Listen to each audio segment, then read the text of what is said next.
Hello boys, how are you doing on this Wednesday afternoon? Very busy week for MMA betting this, but we are plowing through all the fights. I'm about halfway through researching the UFC on ESPN Plus. Is it 18 event this weekend? The UFC Copenhagen. About halfway through researching the fights this weekend. Already got 2 bets out for this card, which I will be sharing with you guys in a video later on tonight that I will be putting out. The regular kind of breakdown video, I'll be breaking down the main event, as well as many of these fights as I can cram into a video, because I will keep saying this throughout the week. It is an extremely busy week for me because we have 3 major MMA events this week. We've got Bellator 227, we've also got UFC Copenhagen and Bellator 228. So come the end of this week, I'm going to be a very busy boy. So we'll do this live research video now. We will put a breakdown video out later on for the Hermanson fight. And then probably won't be much more videos from me this week because I am absolutely snowed under with fight research. One of my elite members, Drex, actually put into the chat room earlier on today. Literally, every day I do the same thing. I wake up and I go to my chat room to kind of join in the conversation, see what people have been chatting about overnight. I woke up and I saw Drex saying Allsop's got like 68 fighters to research this week across the 2 Bellators and the UFC. So I'm a busy boy. So sorry, after today, I won't be putting much content out on YouTube. That's just the way it goes. It's a fucking busy week, man. 3 events in one weekend. Absolutely brutal. But we have got a few questions that have popped up in the live chat. So before we get into breaking down this fight between Makhmud and Makhmud Muradov and Alessio de Chirico, I will just answer a few of these questions and then we will get into the breakdowns. The breakdown for this fight anyway. So, Dixenormous, I like it. You guys get me every time with the goddamn usernames. Says, have I played Borderlands yet? Not yet, mate. I've never played a Borderlands game. What are they like, dude? Should I pick it up? I watched the trailer. It looks insane. Like, some of the graphics on those cities looks absolutely outstanding. And actually, can I... Okay, never mind. Yeah, some of the graphics looks absolutely outstanding, mate. And Dix Enormous has also said, massive fan of the channel. Thanks a lot for watching, mate. I really appreciate it. Great analysis. Thanks a lot, dude.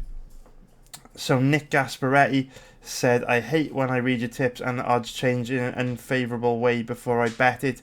Do you have some type of email notifications when a new tip is out? I sure do, man. I sure do.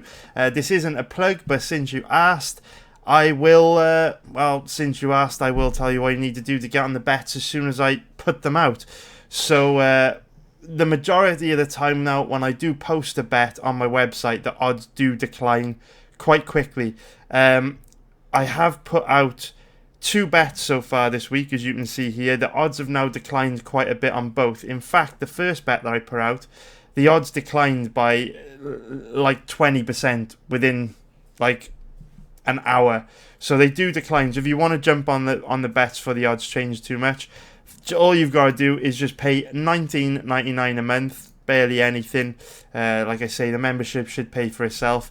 And what will happen then is you will go onto a mailing list that whenever I post a new bet to the website, you'll get an email notification. What you can also do is if you come to the chat room page, just go to community chat rooms. If you're on your mobile device, click this link here and it will invite you to download an app called Telegram. And what happens is every time I post a new bet onto the website, if you've got Telegram installed on your phone and you're a member of this Telegram group, you will get a push notification on your mobile phone that a new bet has been posted. So all you need to do is go into the website, log on, see what the bet is, and then place the bet on your betting site before the odds change too much. Because yes, we do move lines. It's just the way it is, right? Liquidity on MMA is very low. Doesn't take much money to move odds. The max bet limits are really low. What can you do, man? What can you do? That's just the way it is. It's a low liquidity betting market.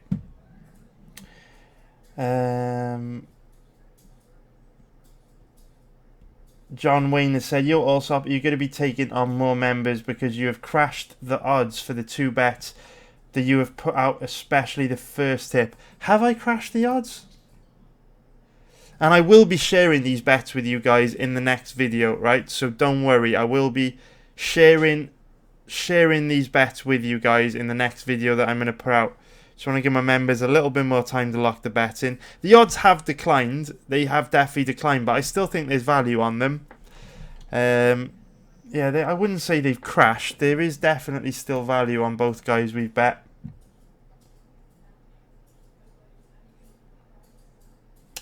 Mo Screen TV has asked for the best underdog that is playable on this UFC card. So Mo, I can answer you, dude, right? But I have only researched half this card, so it's kind of like I can answer you, but I mean I haven't done half the fights yet. But out of the fights I have done, don't really like too many of these underdogs, you know. Out of the bets I have done, I would say Noelin Hernandez, but I don't love it. Not that much value there. If you're looking to go dog hunting, dude, now, please, guys, don't take my word for it, because as it stands today on Wednesday, the Wednesday before Bellator 228 and the Wednesday before Bellator 227, I have not put a single minute into researching Bellator yet, but I will. And I keep getting asked questions all the time about Bellator bets, right? If I have any Bellator bets for this weekend, they will be posted on this page, MMABettingTips.com/betting tips, or click the link here in the nav bar. And they will basically be posted here. You will see them here if I have any. I will be fully researching Bellator 227 and 228. I research every Bellator card. Don't know if I'll have any tips. If I do, they'll appear here. But what I will say, you asked about big underdogs on the UFC card. There's no really big underdogs that I do like. But what I will say is this. I haven't researched Bellator at all. And when you work from hazy memories, quite a lot of the time when you start researching fights, you completely change your mind on how you think a fight will play out. What I will say is this. Miles Jury as a big underdog against Benson Henderson, that feels off. Haven't researched it yet, but that feels weird. I will also say Lyoto Machida as a big underdog to Gegard Mousasi. That seems off as well. I haven't researched them. I am not saying I'm betting them because I need to research them first, and I haven't got time to get to those fights yet. I'll probably get to them on Thursday or Friday.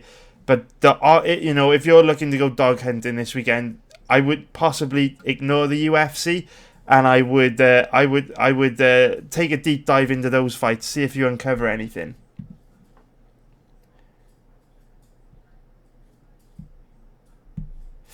So Avi Gold has said, anyone that pays for MMA bets is nuts. It is very easy to make money on MMA.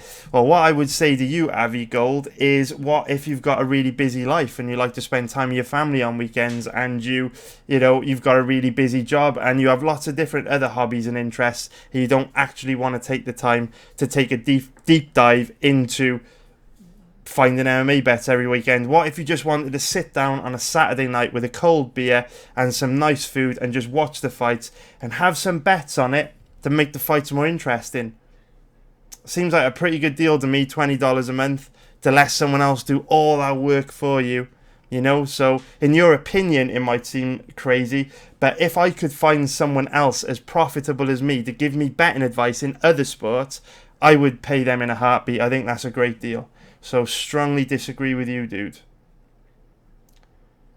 So that's it, boys. That is it for the questions. Let's get into the next. Let's get into the whole point of this video, right? We're looking into Alessio to Chirico against Makhmud Muradov.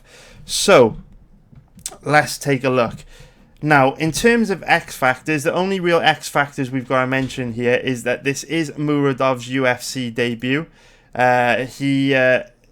he doesn't have maybe has a little bit of a size advantage over the Chirico. Nothing major though. So Muradov's UFC debut, don't believe he's taking it on short notice though. He is actually interesting. So Alessio de Chirico was originally supposed to be fighting Peter Sabata. So let's take a look at how long Muradov has had to prepare for this fight. So the way that you can usually discover how long a fight has had to prepare is by going to Google and just typing in both names of the fighters, and it should tell you when the fight was roughly announced, which should tell you roughly how long a fight has had to prepare. So it looks like no, that's not what we're looking for. Maybe if you throw the word announced in.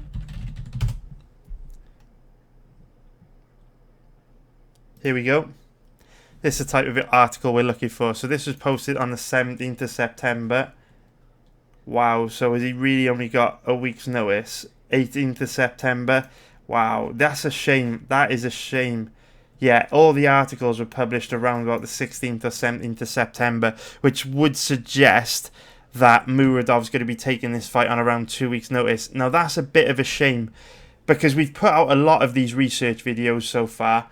I feel like we've probably done about 7 or 8 of these live research videos, and I haven't been able to find a bet for you guys in the video at the time that I've posted it, right? Or time of I've recorded. Wouldn't it be really cool if we were to research a fight and there and then on the spot we were to discover a really good bet? Or in all the videos we've done so far, for the reasons I've spoke about in those videos, we haven't had that.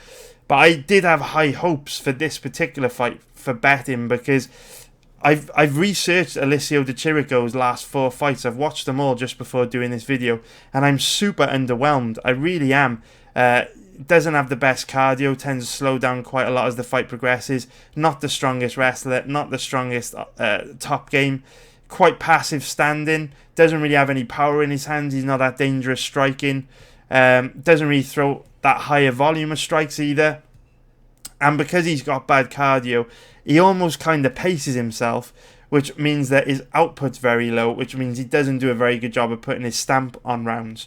So when I see a guy like Muradov with a very good record, 22-6, a base in Sambo, and also a guy that has been signed to the money team, Mayweather Promotions.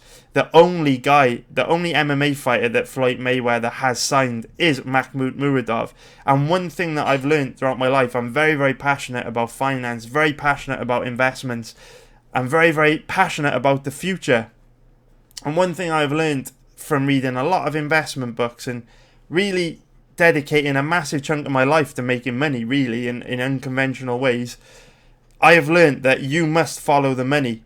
If you follow the money, you can usually find opportunity, right? So, for example, if, incredible venture capitalists like Peter Thiel, if he's going out and investing into a specific kind of technology or a business or an industry, you should follow the money, and you should probably take an interest in that industry as well and keep an eye on it and potentially, consider investing yourself. And when I see a guy like Floyd Mayweather, such an intelligent guy, such a great businessman, a guy who has managed his own career so well, when I see a guy like this sign an MMA fighter, that piques my interest. Because let's be real, Makhmud Muradov is just another guy. There are tons, there are hundreds, there are thousands of MMA fighters that Floyd Mayweather could have signed to his promotional company. He could have signed established MMA fighters in Rising or Bellator or PFL or even the UFC. But for some reason, he's chosen Makhmud Muradov. Why? Floyd Mayweather's not a dumb guy. He gets portrayed to be, flamboyant and a bit of a knucklehead by the media, but you can't be dumb and make $1 billion. You just can't. There's a lot of substance behind Floyd.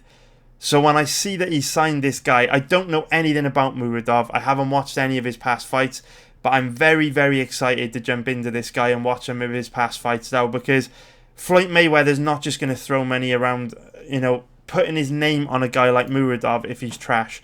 Because, Floyd Mayweather can go to the strip clubs and blow money on girls.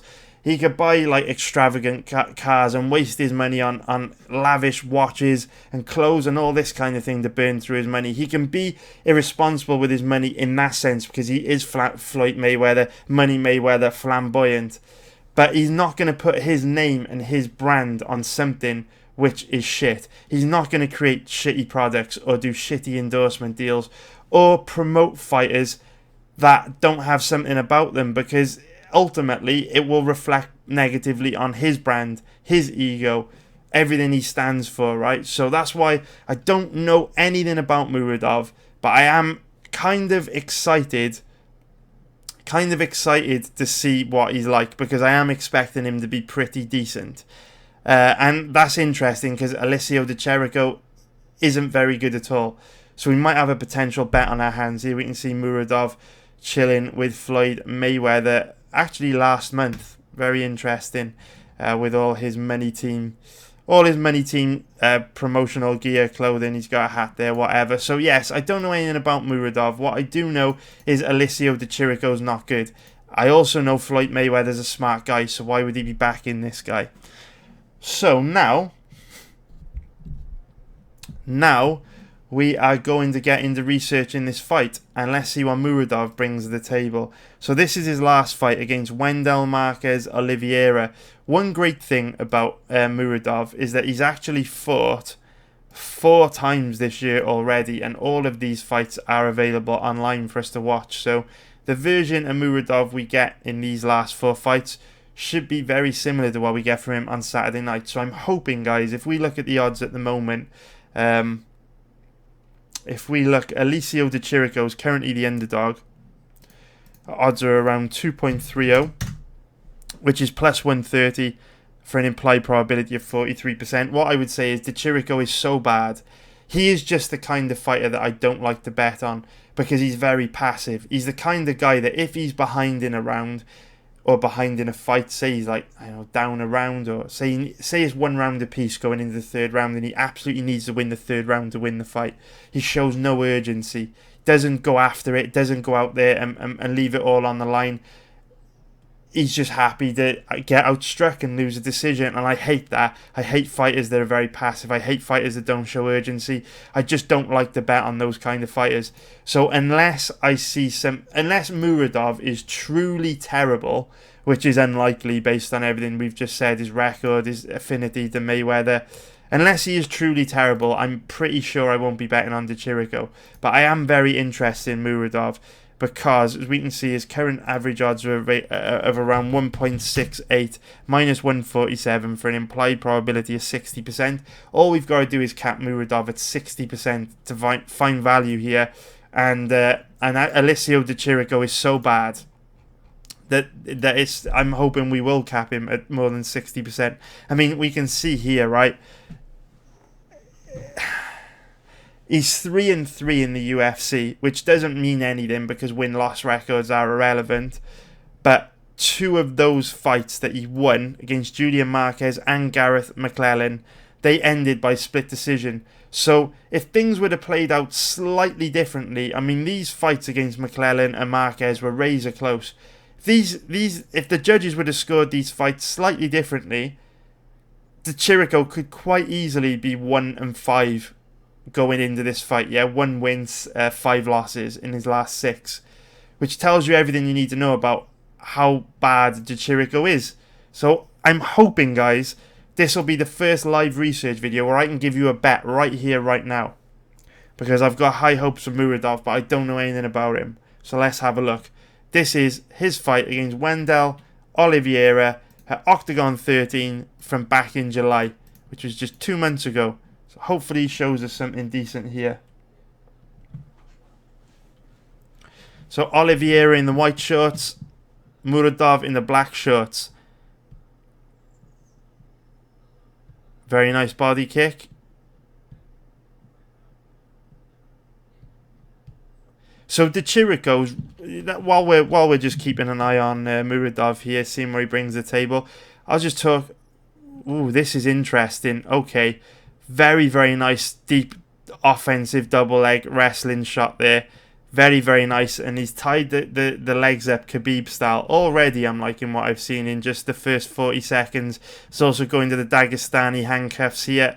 Very, very nice. But we'll talk. And something else that I like he's done a lot here is he's got his body in between the cage and Oliveira so that Oliveira can't use the cage to stand back up. Thought about taking the back there, but a very, very small detail here that I've just noticed tells me that this dude is potentially very good, because he's actually done 3 very good things here. Tiny details, but these tiny details add up to signal to us that this guy knows what he's doing. He's an intelligent fighter. So the first thing that he's done is, straight away, when a fighter gets taken down close to the cage, let me just word this differently. When a fighter gets taken down, it could turn into quite a long explanation. I didn't want it to be long. But, okay, when a fighter gets taken down, the first thing on their mind should be to immediately pop back up to their feet before their opponent is able to establish a dominant position. You don't want your opponent to be able to flatten your shoulders out on the canvas and get into your guard or half guard. You immediately want to pop back up to your feet. And one of the best camps for training fighters how to do this is Team Alpha Male. If you want to see exactly what I'm talking about, go and watch what happens when a guy like Cody Garbrandt gets taken down. He immediately pops back up to his feet like a spring. That's what you want to see a fighter do when they get taken down. Now, sometimes you're not able to do that because your opponent will be a strong wrestler. They'll have control of your body. As you hit the ground, they'll keep control of your body and they'll establish a dominant position before you can pop back up to your feet. So the second thing you want to do is you want to get close to the cage. So obviously, in order to get close to the cage, you need your limbs free. You need your legs free, your arms free to scoot on the cage. To scoot on the canvas to get close to the cage, right? Because you can use the cage to wall walk and stand back up. It's a lot easier to stand back up when you could get your back tight to the cage and use the cage as a tool to stand back up than if you stood in the middle of the octagon. Now, obviously, if you're a strong offensive wrestler, you're a grappler, you know that those are the 3 things that a fighter is going to be looking to do when you take them down. So you want to counteract that. And here, Muradov has counteracted that in multiple ways. So the first thing that he's done, as soon as they've hit the floor, he's tied the legs up of Oliveira here. Absolutely beautiful. And by tying the legs up, it makes it difficult for Oliveira to slide his legs out, scoot his butt closer to the cage, get his back tight to the cage and use the cage as a tool to stand back up. That's the first thing Muradov has done. As soon as he's landed this takedown, he's tied these legs up. The second thing that Muradov has done is he's fighting hands. He's tying hands. This is great. This is great what he's doing here. Because, again, what Oliveira needs to do here to work his way back to his feet is get his legs and his hands free. And at the moment, Muradov is controlling both of them, or at least occupying Oliveira's attention with his hands and his feet. But the second thing he does here is beautiful, because what he actually does, he gets Oliveira thinking about getting his legs free and his hands free. And while he does that, he moves to the back and actually gets his body in between Oliveira's back and the cage, so Oliveira can't use the cage to stand back up. Look how, on that angle there, look how Muradov tries to drive his shoulder down any second now. It's only on camera for a brief second. Here, notice how he's trying to drive his arm, drive his shoulder down in between the cage and Oliveira, so that Oliveira can no longer use that cage as a tool to stand back up. And the third thing he does, which I absolutely love, is that he never lets control of Oliveira's body. Watch how he keeps his arms connected around Oliveira's body here. So what that means is, if Oliveira does start to work his way back to his feet, Muradov can gain control of that body and drag him back to the ground. This is something, I mean, look here, right? Look here. Muradov's been trying to take the back. He hasn't been able to take the back because Oliveira has done a great job of preventing him from getting hooks in, but he's never let go of this body lock. The body lock is still in play. Still has the body lock here. Still has the body lock, which he can, and he's let him off the hook there and stood back up. This guy looks decent, man. He's got fluid striking as well. Look at that head kick. Look at that head kick. This guy's good. I could tell. Look at this head kick. Beautiful head kick. I could tell just in 1 minute, I could tell this guy's good by the way he moves, by those little details, those little tiny things he does. Definitely made a mistake in letting Oliveira back up to his feet. Should have tried to keep that position on the ground. He had full control of his body. He let him off the hook there. I don't know why he's let him back up. Maybe we'll find out. That was a mistake, but in terms of the actual technique I'm seeing here from Muradov, pretty damn good. But we need to see him show legendary cardio because he is taking this fight on. It's going to be about 10 days notice, which isn't great. And we did see that, you know, just less than a month ago he was partying in Las Vegas with Floyd Mayweather, so who knows what kind of shape he's in. So, you know, you could have all the skills in the world, but if you're not dedicated to your training, if you're a party boy, it doesn't mean anything. And what I have noticed is in kickboxing range, Muradov is using a lot of footwork. He's very, very mobile, and when you use a lot of footwork, you tend to also exert a lot of energy. So how will Muradov's cardio hold up? Let's actually see if he's been to a few fights that have gone the distance. Okay, cool. He has one here and then deep into the third round here. So we'll watch these two fights. I know this one's available online. Hopefully this one will be as well. Gregor's Sui. And hopefully we will be able to learn a little bit about his cardio. It is available. Oh, sorry for the sound there, guys. Sorry. We will look into those fights in a little bit. So we're midway through the first round at the moment. I'm liking everything I'm seeing from Muradov at the moment. And House Money Media has just brought up a really good idea, really good point there. He said that Muradov is taking this fight on 10 days notice, but he has also competed 4 times this year, so he should be in pretty good shape. You know, to compete 4 times this year. I mean, we're only in September. You know, you'd pretty much have to permanently be in camp, right?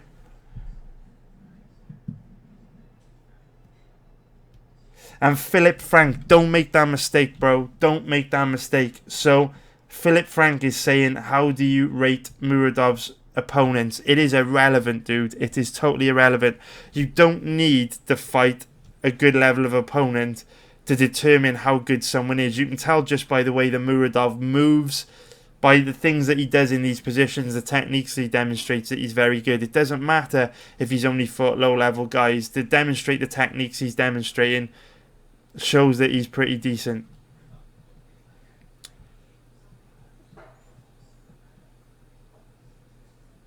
So first 3 minutes, so far so good.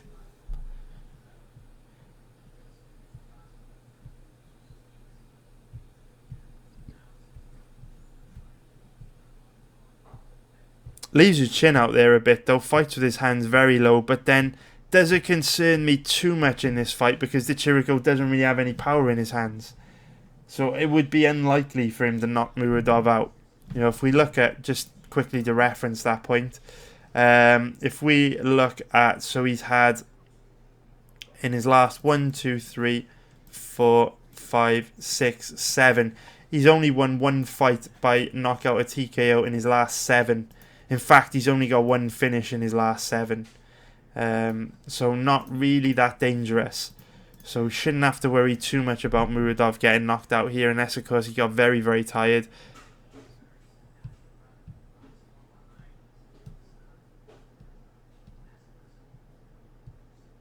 And I can see why Floyd might have signed this guy. Moving very well. Moving very, very well. Decent technique in all areas. Clearly a strong grappler though. What I hate, and we're going to be talking about this a little bit in the breakdown video that I've got coming up later on tonight, when we talk about the Alex Oliveira versus Nicolas Dalby fight. What I actually hate is when fighters clearly are very, very good at something. So, you know, they're a very strong grappler, very strong kickboxer, and then the kickboxer wants to win a grappling match, and the grappler wants to win a kickboxing match.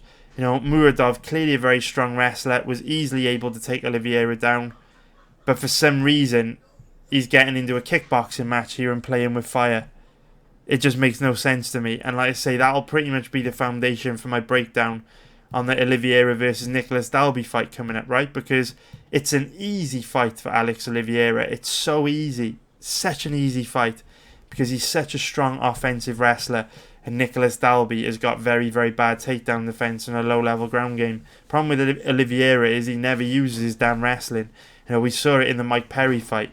He's a much stronger grappler than Mike Perry, and in 15 minutes he attempted like one takedown. Ended up losing that fight when he probably could have won easily if he would have just gone to his wrestling. Very frustrating.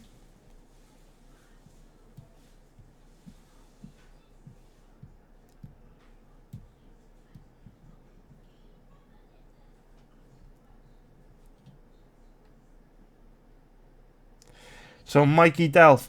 Muradov should have a little bit of a size advantage, but nothing notable. I think Alessio de Chirico is 6 foot tall, and Muradov is 6'2", so not really a size advantage there. I'm not sure about his reach. Maybe he has a reach advantage, but nothing major. This is into the second round now. So far so good in the first round. Very, very good kickboxer. Lots of power in those kicks. Doesn't move the best, to be fair. He's got like very weird footwork and leaves his chin up high and exposed. But again, you can see his grappling here. Very nice, well-timed single leg to easily put Oliveira on the ground. But why not just come in with a grappling heavy game plan and just do that right from the first second? Why not just go after Oliveira? You know what I'm saying? Like, why get into a kickboxing match? Why not just take him down and beat him up from this position? At the end of the day, it might be a boring decision. The crowd might not like it, but at the end of the day, putting money in the bank and getting wins is the most important thing. Very nice ground and pound here, staying busy from top position. Heavy ground and pound. So what I am probably going to do, right? I am liking what I've seen from Muradov. Based on this performance, I think Muradov beats de Chirico easily, because de Chirico hasn't got the best takedown defense. Oh, beautiful. Look at that level change. Double leg, very, very nice. Oliveira wanted to do some showboating, some posturing, and Muradov didn't play that game. Immediately took him down. What I was just about to say, though, is look, pinning the hand down so that Oliveira's only got one arm free to defend himself against ground and pound. I love it. I love everything that Muradov is doing in these grappling positions. I just hope he goes to the grappling in this fight. This guy's good, man. This guy's good. He's good. I've seen some jabronis criticize him. This is his last but one fight against Alberto Uda from back in June. I've seen some guys come into my chat room this week, mention it in the live chat, criticizing Muradov, saying his record's padded. They're just bodies that the promotion has put in front of him to big him up, calling him all hype, all that kind of shit. At the end of the day, it's a really stupid thing to say. It's a very small-minded, limited thing to say. Did he just get knocked down and then just tell the referee he didn't? It's a small-minded thing to say because, like I say, you could tell how good someone is from the techniques they display in the octagon. And Muradov isn't all hype. He's a decent fighter. Did get hurt there with a big right hand from Uda. But remember, Uda does have nuclear bombs in his hand. If we go back and check his record, he got a few decent KO wins in the UFC as far as I can remember. So when he fought in the UFC, no, he didn't. Interesting. He has got wins in the UFC. Didn't he beat Akiyama? Where's that fight? I'm almost sure he beat Akiyama. Or am I going crazy? I know he almost beat Jake Collier. Maybe I'm wrong. Maybe I'm confusing him with someone else. But he did almost knock Jake Collier out. This was a wild fight, if ever you remember watching this. Uda almost knocked him out bad in round 1, and then basically gassed and got finished in the second round. But Muradov getting wobbled by Uda there. But like I say, Uda does have a lot of power in his hands. He looks quite awkward. He's not a very good fighter at all, but he does hit very hard. And like I say, Chirico doesn't have any power in his hands. This is what we want. Nice double leg shot, hands connected around the waist, puts Uda on the ground. Very, very nice. That's what we want to see.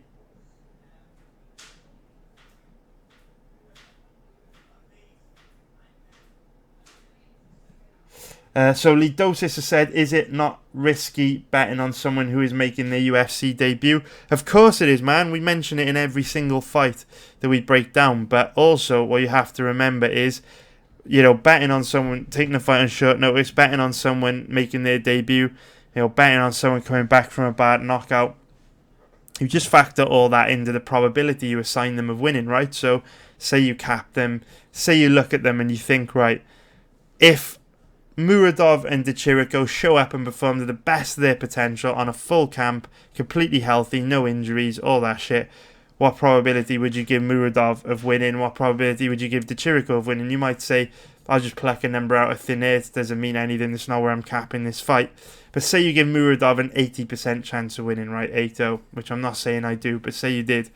Then, obviously, you use X factors to adjust that probability. So you think, right, if both guys show up and perform their full potential, this guy's got an 80% chance of winning, but he's taking the fight on short notice. So how does that affect the probability? You know, he got knocked out bad in his last fight. Maybe his confidence is taking a hit. How does that affect the probability? It's his debut. How does that affect the probability? So that 80% might come down to 60 with all these factors, you know. So it's not a deal breaker. It's just, it's a red flag, and it's something that affects the probability whenever you cap a fight. Just like a guy's takedown defense would affect the probability, or, you know, where the fight was taking place, if his opponents got home advantage, or lots of things, you know, lots of things. So yeah, it does, obviously it affects the probability, but it's just another factor to consider in about 100 different things to consider. And again, looking decent here. Alberto Uda causing him some problems standing for sure.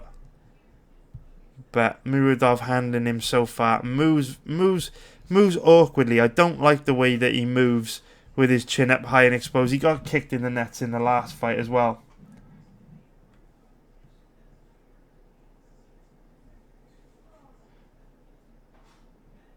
So Gunnar has just said Muradov's corner tells him to set up for a takedown with the second round. Muradov tells him he doesn't want to. That isn't a good sign. That's definitely a bad sign.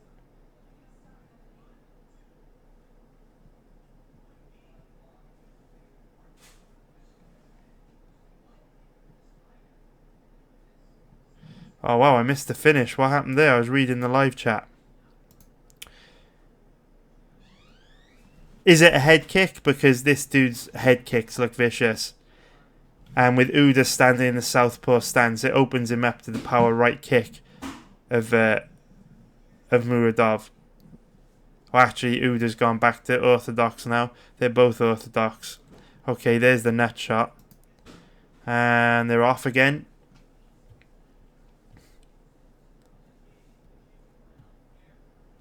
Is it the head kick? Oh, motherfucker. That's vicious. That is vicious. This is why all the jabronis that leave comments telling me I'm wrong irritate me so much, because they don't know what the fuck they're talking about. They really have no idea what they're talking about. Last week, when I broke down the Askarov-Moreno fight in a live research video, some guy in the live chat told me that Askarov had Khabib-style wrestling. He was an amazing grappler. We all saw that was total horseshit when we started researching it. And if you think Muradov is all hype, you're blind. Look at the way he times that overhand right and jumps on him immediately with vicious ground and pound to put him away. Like, when someone says this guy's all hype, they just haven't done their research. They haven't watched him fight. He is not all hype. He is very, very good. Very good. You can tell by the way he moves. He's strong grappling, strong offensive wrestling, vicious KO power in every strike. Very, very technical. Literally, the only real thing that I don't like about what I've seen so far is he does fight with his hands low and his chin up high and exposed. But will that really be an issue? Because the Chirico doesn't have power in his hands anyway. And the other thing I don't like is obviously we haven't seen his cardio tested because, well, you know, the last 2 fights we've watched have ended quite quickly. But I like what I'm seeing. Vicious, vicious, vicious overhand right to put Uda away. And this guy's obviously not very good, right? Not very good. You can tell just by the shape he's in that he's not very good. But at the end of the day, it doesn't matter. I hate it when I hear people say, oh, you know, so-and-so hasn't fought anyone. It's the dumbest thing in the world that you could say. Because you don't have to fight elite fighters to know that someone's good. You can tell by the way they move and the techniques they demonstrate. And I can tell you, from the techniques I'm seeing from Muradov, he's decent.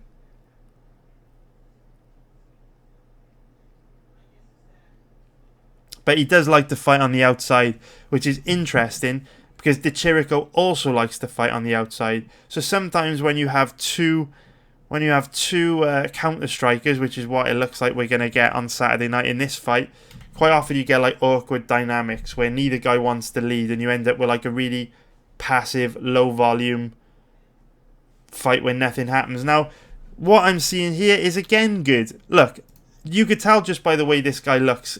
He's not an elite fighter, right? Tato Primera, what is his record? 12-7, not great. But, again, technique, fundamentals. This guy obviously isn't very good. But when he shoots a takedown here, Muradov does the correct thing. He does the correct thing. When an opponent is shooting in on you, the first thing you want to do is get underhooks in play. If you get underhooks in play early, it doesn't matter how good their wrestling is, doesn't matter if they're fucking GSP, Khabib, Askren, doesn't matter how good their wrestling is, you get 2 deep underhooks in play, very difficult for them to take you down, okay? A lot of fighters make the mistake of trying to catch their opponents with big counters as they come in, or they try and go to an overhook instead, or they just don't go to underhooks early enough. As soon as Primera starts to close the distance, watch Muradov straight away gets those 2 deep double underhooks in play. Watch, as Primera comes forward, bam, 2 underhooks, thank you very much. And that's exactly what you want to see a fighter do. This guy isn't good, Primera isn't good, you can tell that. But again, Muradov showing the correct techniques, doing the correct things in the correct positions. Look, 2 deep underhooks in play. And for that reason, Muradov's not going to get taken down from this position. His opponent has nothing because of those underhooks. And then he reverses position in on his own takedown, goes to control the body straight away. So this is why the whole argument about, oh, he hasn't fought anyone, is fucking doesn't mean anything. It's the dumbest thing ever that someone could say. When someone uses those words as rationale behind betting on someone or not betting on someone, when you hear someone say, I'm not betting on so-and-so because he hasn't fought anyone, or I am betting on someone because his opponent hasn't fought anyone, they are noobs. They are rookie noobs that you do not fucking value their opinion at all because they have no idea what they're talking about. They are ultra noobs. Vicious. Would love to see a slow-mo of that uppercut. We'd love to see a slow-mo of that. Are they going to give it to us? Doesn't look like the highest production here. No, we'll have to try and look for it ourselves. Where that uppercut... Oh, here's the slow-mo. Boom! See that timing on that uppercut, boys? Is this guy all hype, yeah? If you think this guy's all hype, you are fucking blind. Look at the uppercut. Look at the timing on that. Step to his right and threw the uppercut right up the middle. And this guy's all hype. Stop it. Please stop it. Next fight we're going to watch. Diego Gon... Ooh, is this the one that goes the distance? Okay. So Muradov goes the distance here against Diego Gonzalez. Again, this guy not in the best shape. What's this guy's record? 20-12. Not as bad. Not as bad. Not bad at all. Muradov with a big size advantage here. But remember, this is middleweight, you know. guys in the middleweight division don't always look in the best shape.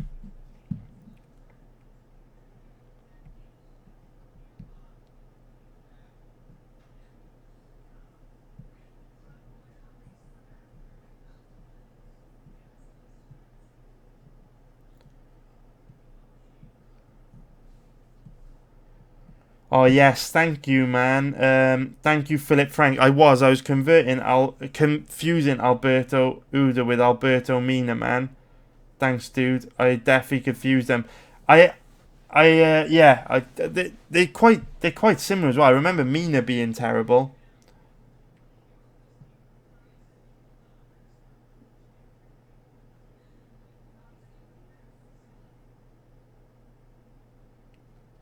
So Moy's audio is bringing up a really good point here. He has just said that if this guy's competed 4 times this year already, plus he's training, or he's under the Mayweather umbrella, it's very good chance that he's built his career on PEDs. So he might look a hell of a lot different on Saturday night under USADA. Although it is worth bearing in mind that he is only taking the fight on 10 days' notice. So the effects of him fighting under USADA probably wouldn't materialize until his next fight, if that makes sense. Because if he is on the shit, he's probably still on it. You know what I mean? Maybe he's not taking it today or yesterday or since he's been signed, but he probably would have been taking it over the last couple months. So he still will have realized all the benefits from it. Vicious striking, elbows, knees, varied attack, wide range of strikes. But Gonzalez looks like a tough Mexican. Going to take more than that to get him out of there. But yeah, like what Lidosis said earlier on, where you factor in, short notice and how that will affect how you cap him. You also factor in then what Moy's audio said about USADA. That will affect his probability. If you're capping him at 80%, that'll bring it down. You just have to kind of come up with a ballpark figure that you think's reasonable based on how you visualize this fight's going to play out after you look at both guys, what they bring to the table. Very fast hands in boxing range there.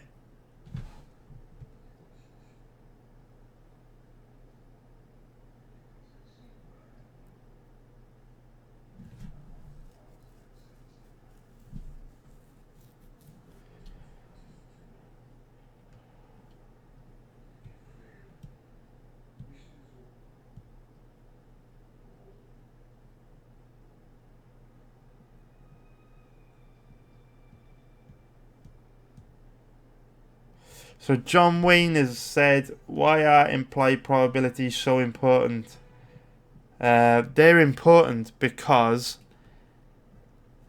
if the odds are capped accurately, it means that if you keep placing bets over a long period of time, you're more likely to float around break even, because the probability that you cap a fighter of winning corresponds to the payout you'll get from the betting site, which means long term it'll be difficult for you to make money because you won't have any margin there of profit. So as an example, say Valentina Shevchenko is fighting some girl, right? And her odds are like 1.10, which give her an implied probability of like 90%. You may think Shevchenko will win, right? Which is probably going to be right. And she will probably go out and absolutely murder her opponent.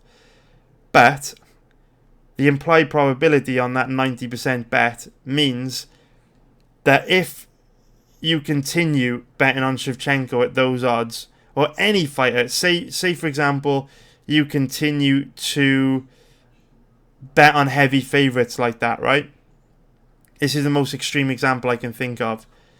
Say like Michael Page is fighting someone this weekend in Bellator, odds of 1.10, and you bet him because you think there's no way he can lose.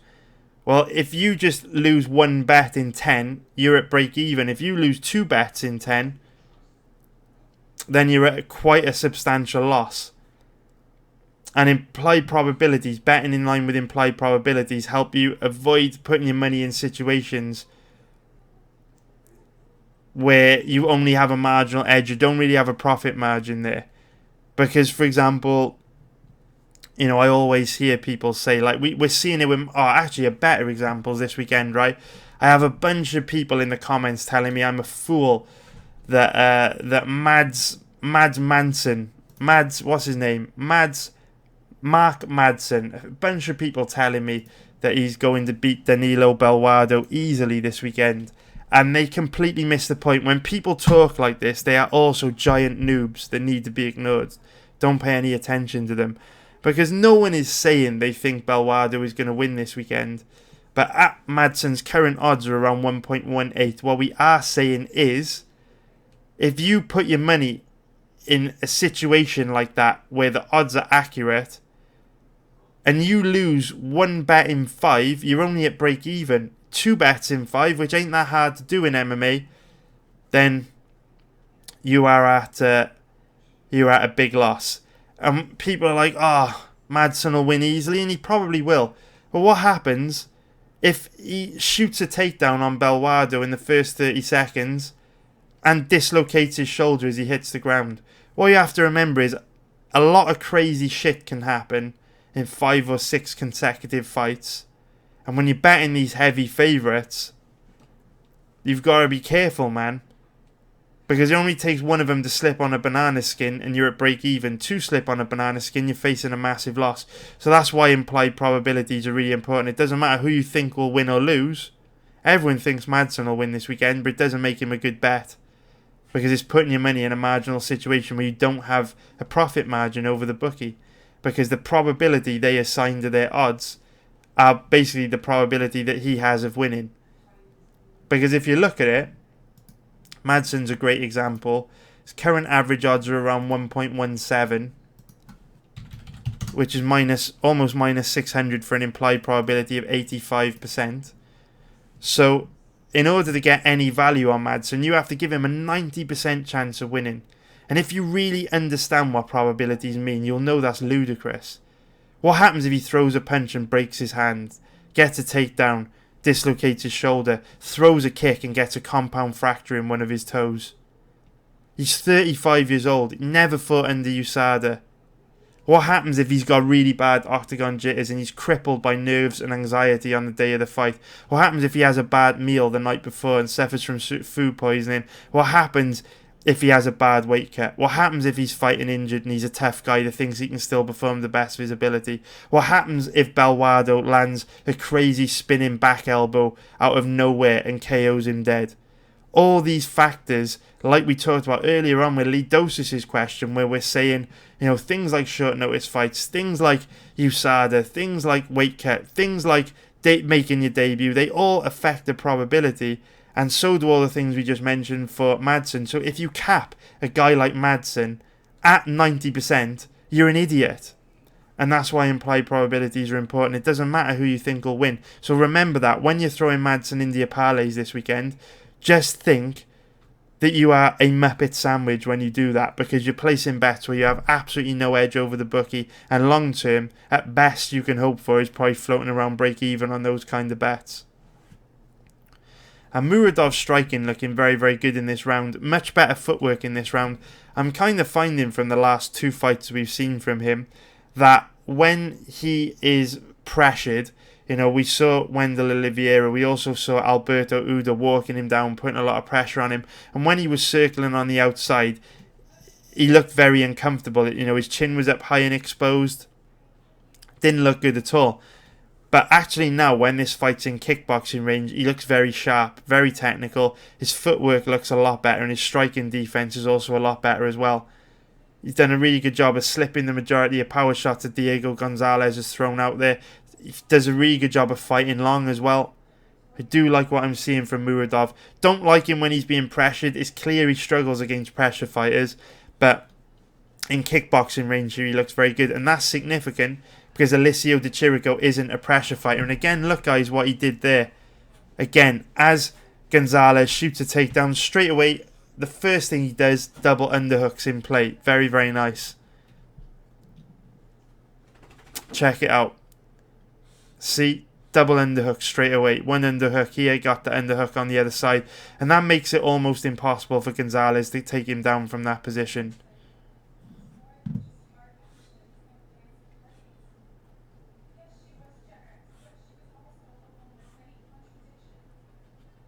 Most Screen TV, thanks a lot for the kind words, man. I really appreciate it, dude. Thanks, Most Screen, man. Appreciate it, man.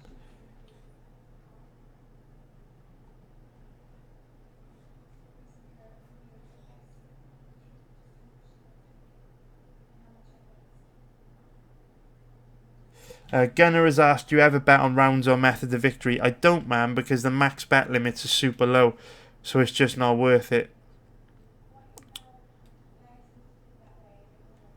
Beautifully timed flying knee there, and went to the opposite side as well. And look at that, guys. Again, this short, fat Mexican's not very good, but look at the technique on display here from Muradov. Look at the athleticism. So as he throws this first flying knee here with his left knee, watch this. It doesn't land. It gets blocked. Oh, it does land, actually. But watch what he does here. This is a very important detail to pay attention to. Remember, in order to be elite at anything in life, it's a game of inches. To make money from gambling is very difficult. A very, very small percentage of people do it. Avi Gold said earlier on it's easy to make money betting on MMA. He's fucking wrong. He is very, very wrong. It is extremely difficult to make money on any sport. Less than 5% of betting accounts that get open with the world's largest betting site, Bet365, ever go on to make a profit. Less than 5%. So to tell me that making money on any sport is easy is downright naive, downright disrespectful, and downright delusional. But in order to do it, the devil is in the detail. And it's little details like this that you need to pick up on that shows you when a guy is very good. So he's thrown the flying knee from his left knee here, which is absolutely beautifully timed. Absolutely beautiful to knock Gonzalez, the tough Mexican, back against the cage. As this left knee lands, look at the adjustment that Muradov makes in this split second. I just want to show you, this is a sign of how good this guy is. Throws the left knee here, bam, lands very, very nice, but his opponent's backing up. If Gonzalez was moving into that would have been a knockout, but he didn't absorb the full impact as he was moving backwards. But look at what happens here. There's only 3 seconds left to go in the clock. So much happens here that we can analyze. Check this out. So he throws a knee there, and Gonzalez catches it on the arms. It gets blocked, right? Look at the adjustment he makes, though. Throws an elbow, and look at what he did there. Absolutely beautiful technique. It all happens so fast. It's very hard to actually show you, but bam, gets blocked there, and watch what happens. As Gonzalez has blocked that second knee, Muradov has pushed his head to the side to open up this area behind the knee there, where you know fighters are very prone to getting knocked out if you land a heavy shot behind the knee. So Muradov's moved his head to the side to create the angle for the follow-up knee, the third knee, because he's seen the second knee couldn't get through because Gonzalez has kept a tight boxing guard, so I'm not going to be able to get a knee through from that position because it's just going to fall on the arms. He's going to block it. So Muradov creates an angle for himself and throws a knee right up the side there. Probably aimed for behind the ear. It didn't land behind the ear. It actually landed on the temple. But look, this third knee there. Beautiful. Fucking beautiful. Absolutely beautiful technique from Muradov. That is art. Just these tiny fucking details could be the difference between an average fighter and a very, very good fighter. So that is why, God, she is licking her lips. Muradov is going to be a lucky boy after this fight. But that is why when I hear people say, this guy hasn't fought anyone, he's not that good, he hasn't fought anyone, shut your fucking mouth. You could tell how good a fighter is from these tiny little details, these little techniques that they demonstrate, and you could tell Muradov is very, very good from those tiny little things that he does. Absolutely beautiful to see. I am impressed. I am very, very impressed. So Dr. Dark Dude saying that Dalby's ground game is greatly improved after seeing his last fight. His ground game has improved, mate, but you've got to remember who he was fighting. You know, Ross Houston, he's a guy that trains in a small gym in Scotland. His grappling's not going to be the best. Whole different ball game going up against a big, strong Brazilian like Alex Oliveira, guy that trained at American Top Team for many years.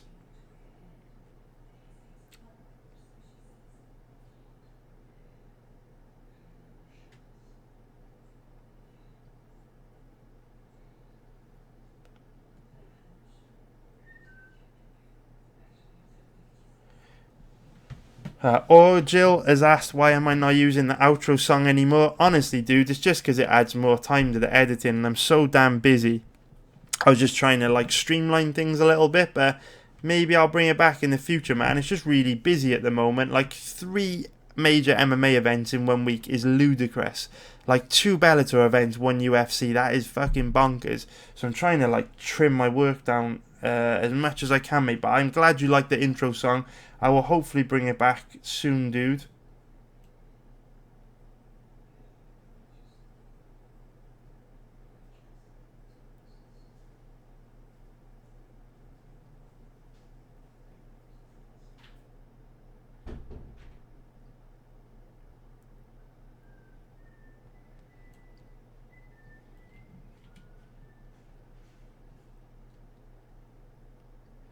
Most Screen TV's just asked about the Alex Oliveira versus Dalby fight. So it's one I'm going to be putting out a proper breakdown video later, mate, with about 4 or 5 fights in that video. You know, the proper ones I do, the old style Hermanson, Cannonier, few other fights. I'll be talking about the Oliveira and Dalby fight in that. I also have 2 bets to share with you guys in that video, so make sure you check it out. As you can see here, if we go to betting tips, I've had 2 bets on the site for a couple of days now. I will be sharing them in the next video. Actually, I'll share them now. Do you know why I'll share them? Because you boys here tuning in for this live stream, you're the real ones, man. You are the real ones. If you're watching this live stream, you are the exact person I make this content for, because you actually care about MMA. You are sat here, you know what I mean, on a Wednesday evening. There are a million other things you could be doing. You could be playing FIFA 20, which just come out. You could be watching Netflix. There are a bunch of better things you could be doing with your time, but you are hardcore. You care about MMA. You care about this and what we do. You respect the art. So, yeah, I'll give you guys a sneak peek, early access to these bets, man. So I will be putting out a video later on where I'll be talking about the Dalby and Oliveira fight.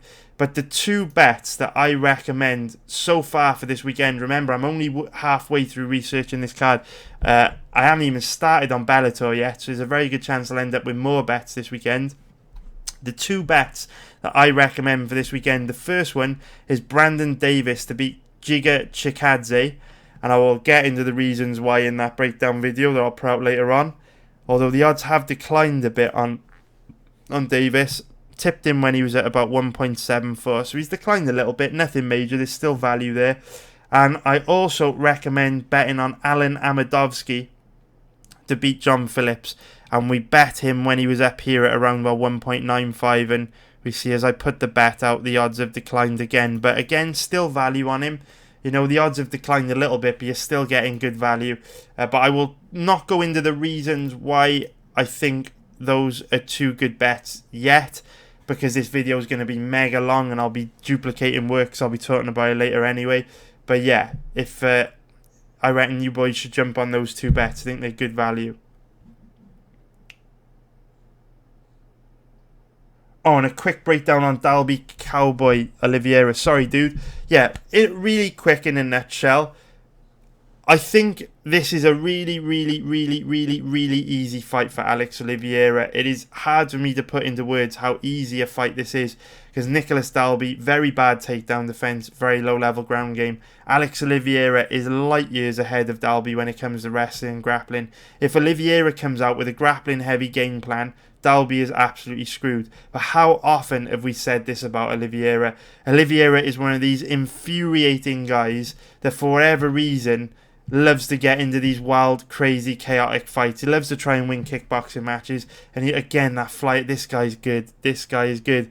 Actually scored a late knockdown there right at the end of the fight. Beautiful.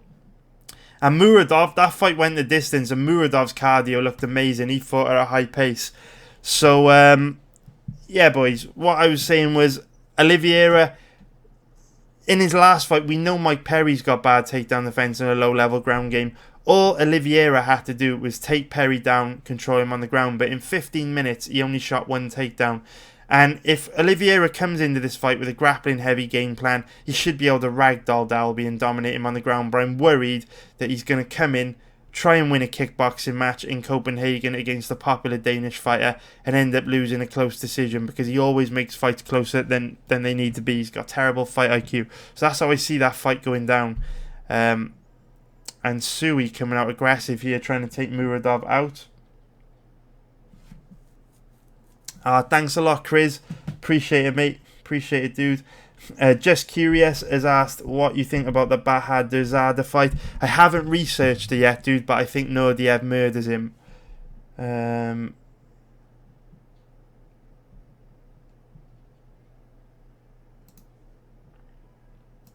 Philip Frank has asked, do you worry about Cowboy gassing in 3 with Dalby being so damn tough and hanging around? I don't worry so much about Oliveira gassing, but I do worry about Dalby just out hustling him because he's so dumb. That's what I worry about. But I'm going to put out a video going into that fight in a lot of depth later on. I like Muradov, boys. I do like Muradov a lot here. I do. So we need to talk about this from a betting point of view, don't we?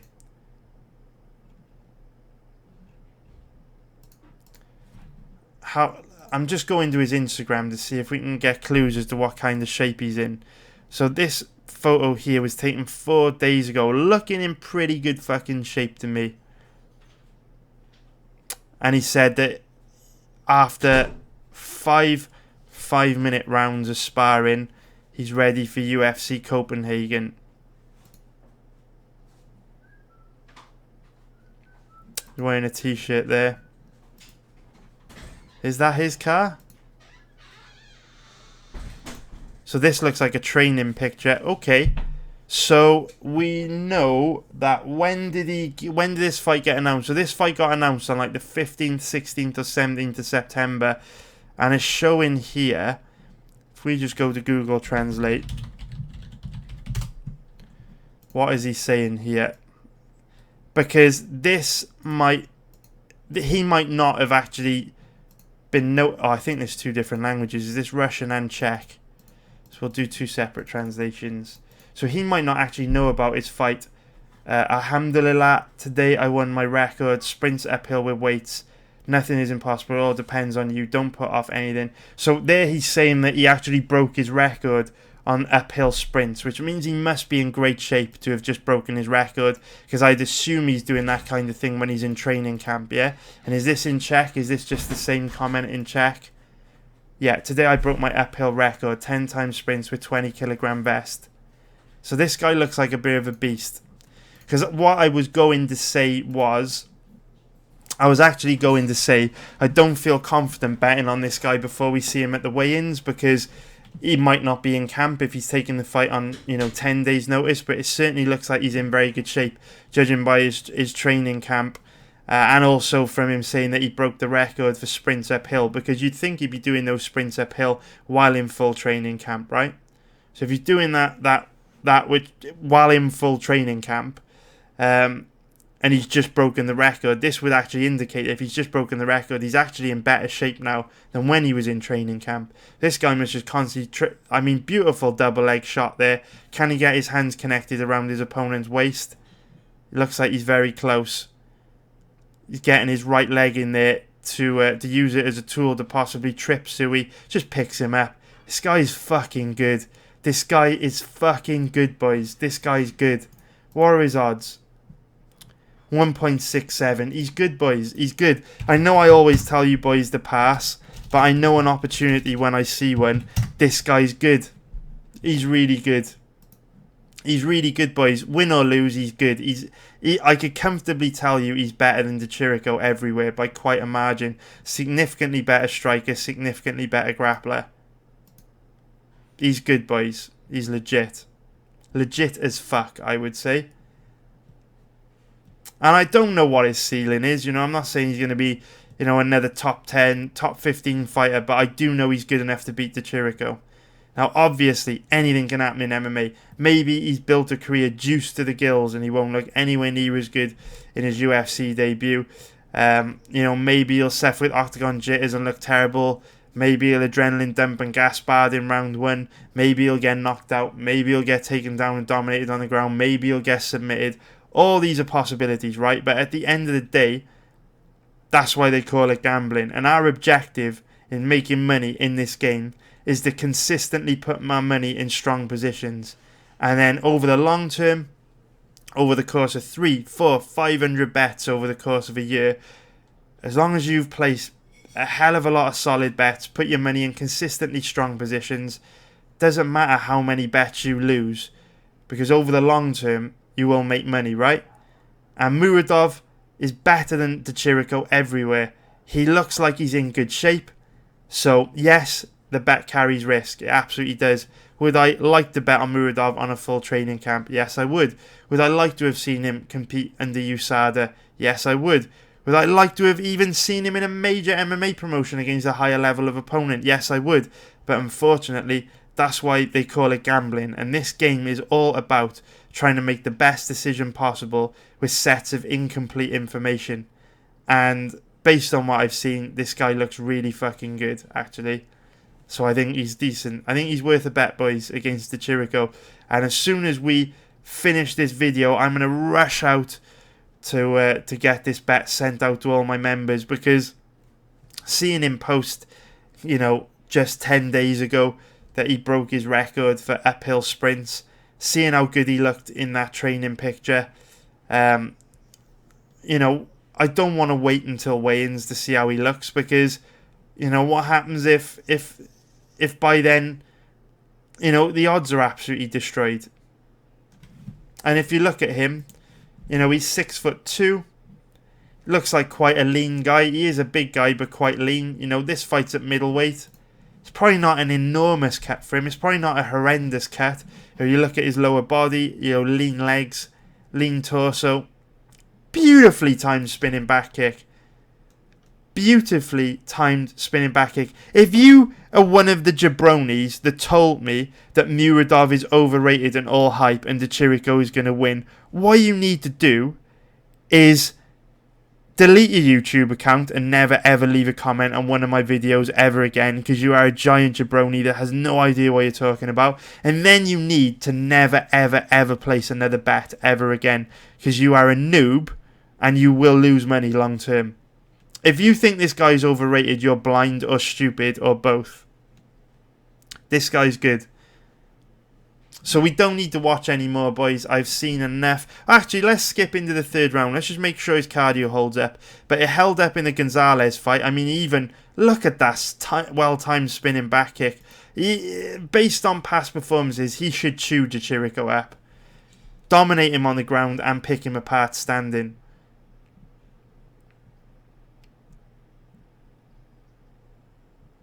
I'd actually say, what is Sui's record? I'd actually say Sui looks better than Chirico.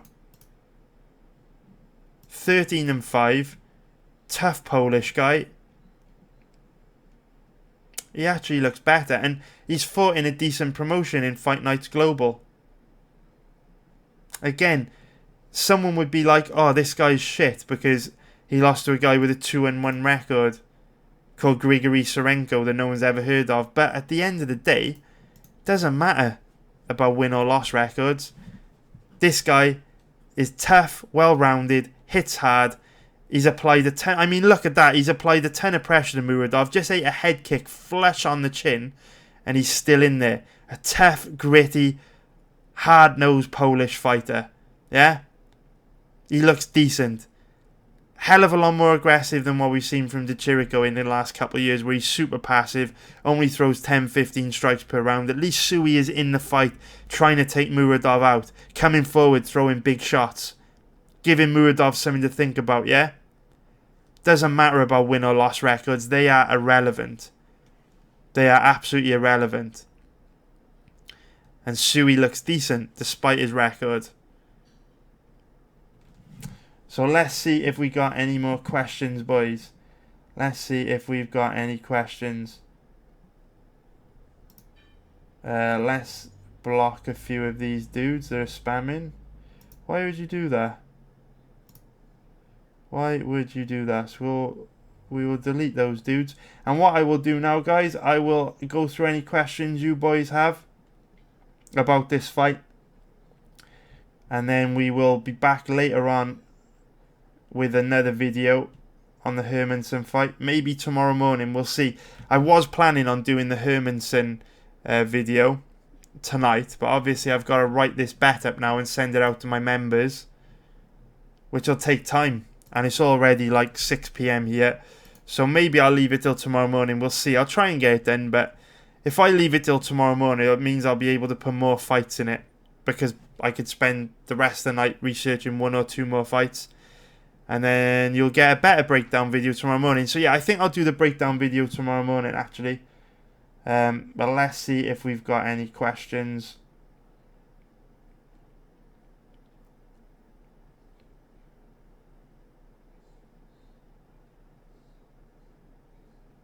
So Beep Beep in my Jeep said, just as you were talking about those bets you like, the odds went down on Pinnacle. I know, man, it's a motherfucker.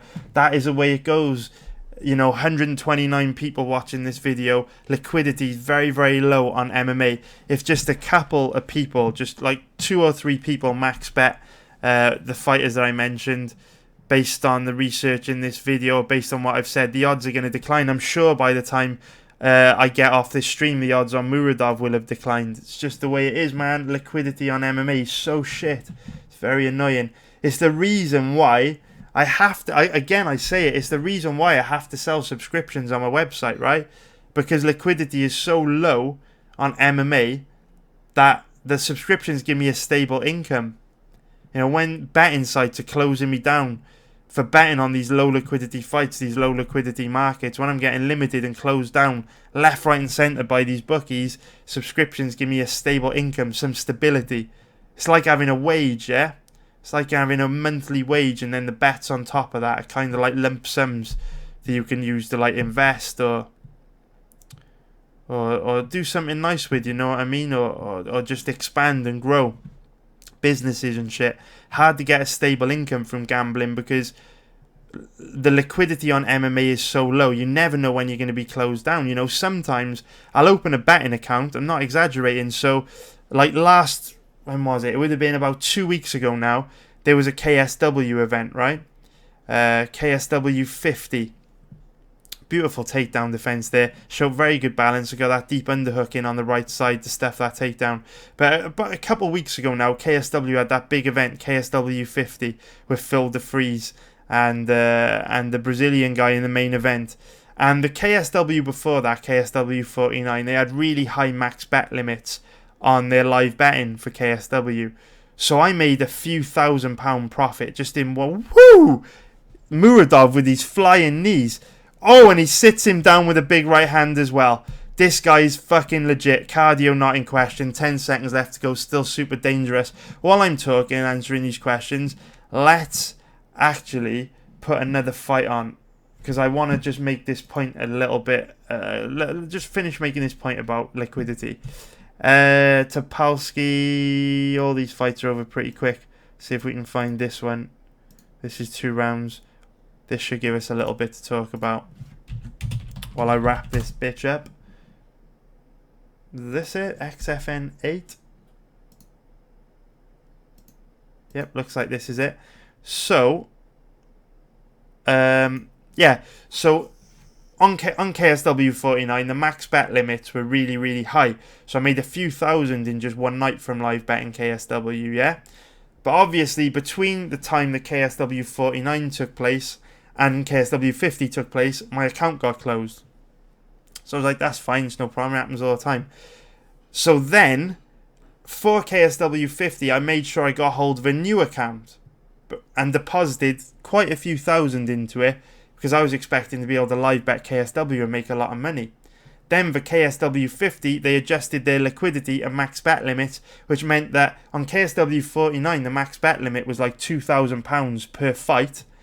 On KSW 50, they put it right down, and the max bet limit was between £30 and £120, which obviously, even if you if you placed a £120 bet on every single fight on the card and you won every bet, that still wouldn't be enough to make a week's wages in the UK where the cost of living's high.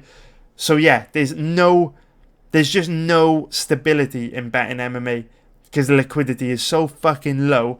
you never know when you're going to get closed down. So yeah, I had to have a little rant about STS bet because it annoyed me so much. They completely pussied out on their max bet limits.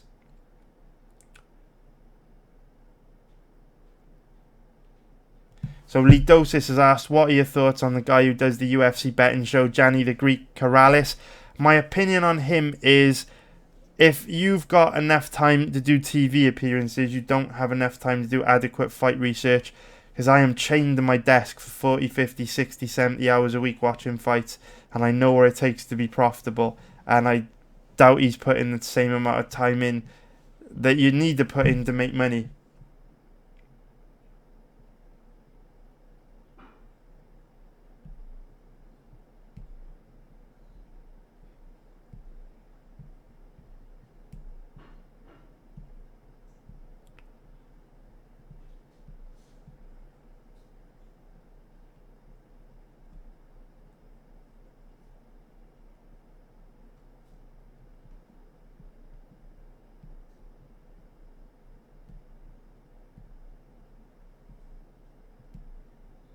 Sebastian Hordums asked, do you think Madsen is going to gas even harder coming down a weight class? His cardio looked alright in the past fights I watched, although he did have one fight in Cage Warriors which went the distance I watched. Which one was it? If you go and watch, which fight was it? It was this fight against Thibaut Lachette. He did slow down a little bit in the third round, looked a little bit sloppy, but Belwado's cardio is really bad as well, so it probably won't matter. Stephen Hartley has asked about props. So I do post props for every event on my site here, but I won't have time to do a prop bet live stream this weekend because, like I say, it's fucking mental, man. 2 Bellator events and the UFC this weekend. It is a lot of work, dude. So I won't have time to do a prop bet live stream, but hopefully I'll be able to bring them back soon. Doubt it'll be next week because, again, we got Bellator 229 next week. Doubt it'll be the week after. Bellator 230. Bellator trying to kill me, man. Because of Bellator, I'm not going to be seeing much daylight over the next few weeks. It's fucking insane. But do we have a Bellator this week here or a KSW? Let's have a look. If we go to just have a look at the schedule. If we have a look. So Fight Center. If we go to major organizations, let's have a look what we got going on for the week of, this will be October 20th, something around that time. When can we get the next live stream going for props? Yeah, we could probably do a live stream for props this week, man, because we've only got 2 events, PFL, which I don't always have time to research because the odds get released super late. The odds only get released on like the day of the fight, so I usually don't bother researching that. Then we got UFC on ESPN 2 on a Friday. Is this event on a Friday? Weird. So the Reyes versus Weidman card's on a Friday, which means I'll have one less day to research, so I probably won't be able to do a live stream for props then either. What a nightmare. What about the week after?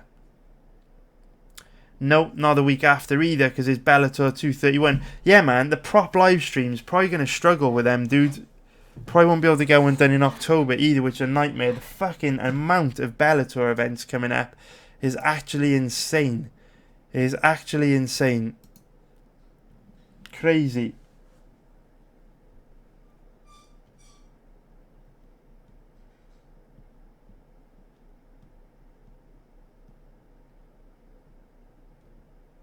Lidosis has said, do you think gambling toughens mentality? For sure, man. For sure. Maybe not so much gambling on MMA because it's not really that devastating. Look at that. Beautifully timed double leg takedown off the level change. Maybe not so much on gambling MMA because you don't really take that very bad beats, but poker for sure, man. Definitely.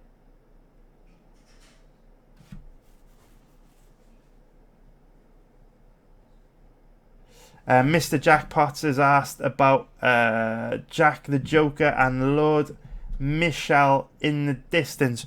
Who's Michel? Who are we talking about? Who's called Michel? Alexei. Do you know what, mate? I am thinking so that's not the right thing to say. So Alexei and Hermanson are both on my radar as potential bets, but I haven't researched either fight yet. So I do agree with you. Both guys could be good bets, but I can't say for sure until I research them. I'm definitely going to do the Hermanson Cannonier fight tonight. I might do the Alexei OSP one too if I have time, man.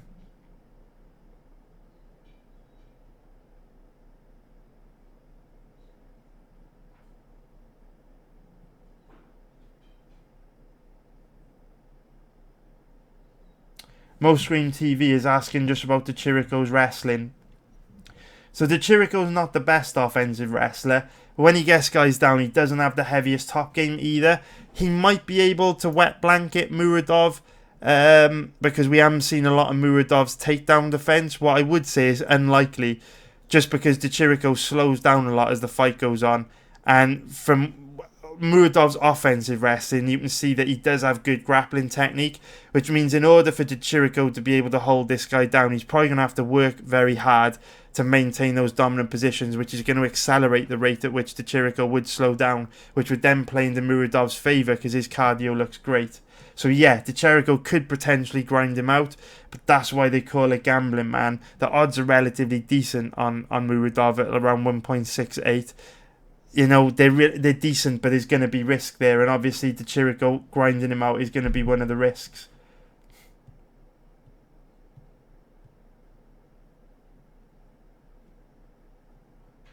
Philip Frank has said, doesn't it seem like Russians have less anxiety in high pressure situations like a UFC debut? Seems a huge number of them have ice water in their veins. I always consider that in my prep. That is a really good point, man. You do see Russians don't underperform in their debuts as much as guys from other countries, but Muradov isn't Russian. He is from Uzbekistan, so maybe it applies to him as well. It looks like he's got a base in Sambo, but yeah, I definitely agree with your point about Russians. Stephen Hartley saying 3 bets this week, you're spoiling us. That's the way it goes, man. This is why I always tell people to keep it tight and take the sniper approach. There's no point in forcing bets and putting your money in these marginal situations on cards where there are just no good opportunities. You just have to stay patient and let the good bets come to you. And it's like this event, right? I've already got 3 bets for this card. And I'm not even halfway through researching the card. Now I've researched 7 fights. I've still got 6 or 7 fights still to go. I might find another 2 or 3 bets. You know, Alexei and Hermanson guys are on my radar. This is the thing. You've got to be patient, because what you don't want to do is dump off profits you've made on marginal positions on these shitty cards with no good betting opportunities. And then when the strong betting opportunities come up, you only get back to break even because you've dumped off potential profits on shit bets from the week before. Like, who was the last card? Like, you look at the last card. Like, you really look at the last card, right? This one.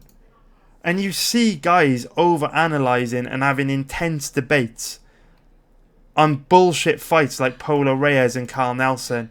And you just think, why fucking waste the energy? Just wait for a better opportunity to come along, you know what I mean? But then the worst kind of bets, the worst kind of people are the people who will bet a jabroni like Carl Nelson and then be like, ha, told you he was an amazing bet. How could you not know? Ha, I'm so smart. When really they just got lucky on the night. It could have gone either way.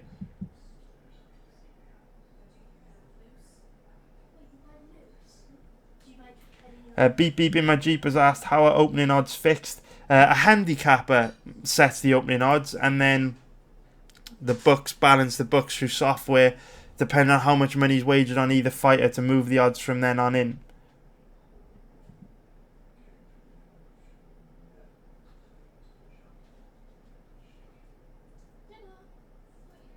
Lee Doses has said, you shouldn't talk about having multiple betting accounts. These bookies might be watching and could make our life a living hell. Dude, they already make my life a living hell, which is annoying.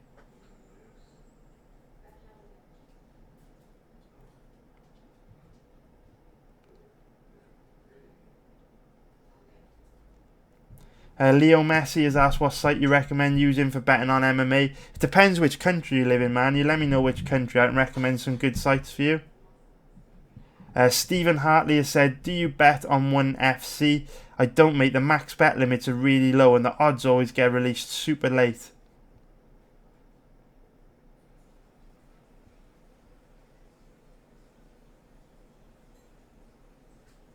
Most Screen TV has asked, what makes Alan a good bet? I'll go into it. I will go into it.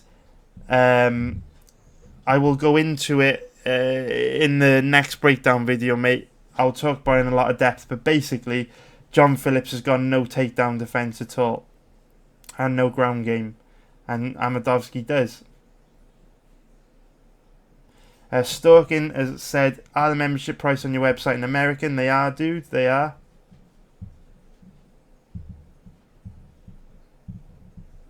Lidosis has said, how do you stop yourself from thinking making money from gambling is too good to be true? Sometimes I wake up and think, wow, I can't believe I make money off MMA. It feels too good to be true. Because I work fucking hard, mate. I work a hell of a lot harder. I work a hell of a lot harder on my research than any job I've ever done. I never think it's too good to be true because I know the work that goes into it. I mean, look at this fight, right? So we've put about an hour of research just into this fight, and before I did the video, I watched an hour's worth of Alessio de Chirico fights. That's 2 hours just to research this fight. There's 13 fights on this card. That's 26 hours of work just on the UFC. There's 6 fights just to research on Bellator 227. That's another 12 hours. That's another 5 fights to research on Bellator 228 this weekend. That's another 10 hours of research. So this week alone, I'm looking at 48 hours of research. Then I'll be live betting Bellator. That's another 3 hours of work on 227. I'll be live betting Bellator 228. That's another 3 hours of work. Then I'll be live betting UFC Copenhagen. That's another 7 hours of work. So this is a 61-hour work week for me. 61 hours of work I'll be putting in this week. So no, I never think it's too good to be true because I know what it fucking takes to make that money. I know what it takes to be profitable. It takes a lot of time and work. So this is why when jabronis complain in the comments that I don't put enough videos out or I haven't got time to put out part 3 or part 4 of a breakdown video and they complain, this is why it makes me so mad because it's a fucking graft to research these fights. It takes a lot of time. Those 61 hours is just fight research. It doesn't take into account planning YouTube videos, creating thumbnails, writing descriptions for videos. People don't understand what it takes, man. So no, I never ever think it's too good to be true. It's fucking hard. Very, very difficult job. Philip Frank has said, would you ever consider being a handicapper for a book? No, I wouldn't, because the way I look at it is, if I worked as a handicapper for a book, I wouldn't have time to do YouTube videos, and I wouldn't be able to run my website. So, if I was to go and work for a betting site as a handicapper, say they were going to pay me $1 million to go work as a handicapper for them, right? $1 million a year. Well, they could sack me or lay me off after 1 year, right? And I would have earned $1 million. That's cool. But then I'd be right back to square one because they can cut me loose anytime they want. And then I'd have to build myself up from scratch. Whereas if I keep my website going, keep betting myself, keep this YouTube channel going, think about continuing to invest in the things I invest in, create new businesses using the money that I make from gambling, then that's all me, man, and I'm in complete control of it, and no one can cut off my food chain. So no, I wouldn't go and work as a handicapper just because I think no matter how much they paid me, they would then have too much power and control over me, whereas I like to keep the power and control so that I can basically keep bringing income in, you know what I mean? I can keep supporting myself. I wouldn't, and no betting site's going to pay me $1 million, you know what I mean? Even $1 million in this day and age runs out very fast.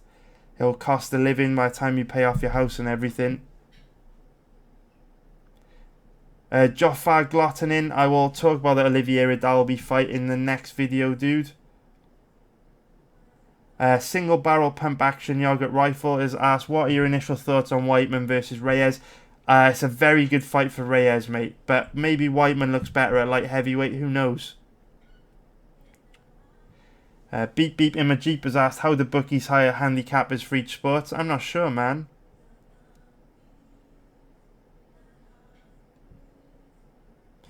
Philip Frank has asked, are my work hours in US or UK time? My work hours at the beginning of the week are in UK time, and then on Thursday I stay up really, really late to adjust my sleep cycle to the US time zone for live betting.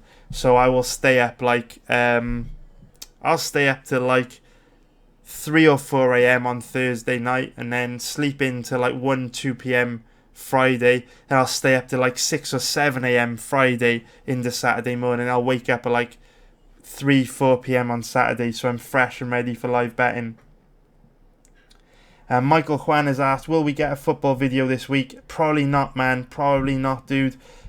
So much work to do this week with these three MMA events. Bellator, UFC, 2 Bellator events, 1 UFC is going to make it hard to get a football video out. WCR has asked for a recommendation on the live betting site. It all depends on what country you're in, man. Best site in the world for live betting is Bet365, but obviously if you're in the United States, you can't use them.